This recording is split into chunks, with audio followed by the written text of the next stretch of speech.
ఈరోజు తెలంగాణ అమరవీరుల మరి మాకే దినోత్సవం అంటే 369 మంది మరి తెలంగాణ కోసం అమరవీరులు వాళ్ళకి ఇప్పటి వరకు అమరవీరుల కుటుంబాలకు ఒక ప్లాట్ ఒక పింఛను ఏది లేదు. మరి గత ప్రభుత్వం కూడా ఏమార్చింది.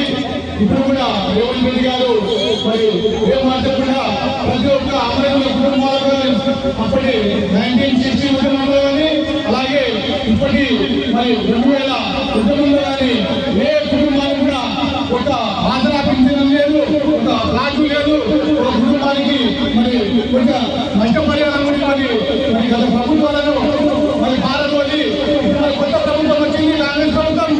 ఆ ప్రభుత్వం కూడా ఇప్పటికీ ఏ హామీ నెరవేర్చలేదు. ఇప్పటికైనా మరి రేవంత్ రెడ్డి గారు మనకు ఉద్యమకారుల కుటుంబం ఎవరైతే అమరవీరులో వాళ్ళ కుటుంబాలకు అలాగే ఉద్యమకారుల జయంతికి ప్రతి ఒక్కరికి ఒక ప్లాట్ 250 గజాలు అలాగే 10 లక్షల కాంపన్సేషన్ మరి అలాగే మరి ప్రతి ఒక్క కుటుంబాన్ని ఆదుకోవాలని చెప్పి తెలంగాణ మరి రేవంత్ రెడ్డి గారిని కోరడం జరుగుతుంది. తక్షణమే ఈ హామీలని అమలు చేయాలి. లేకపోతే పెద్ద ఎత్తున మరి రేవంత్ రెడ్డి గారు ఇంటికి అడిగి అందరూ వస్తామని చెప్పి తెలియజేస్తున్నాం.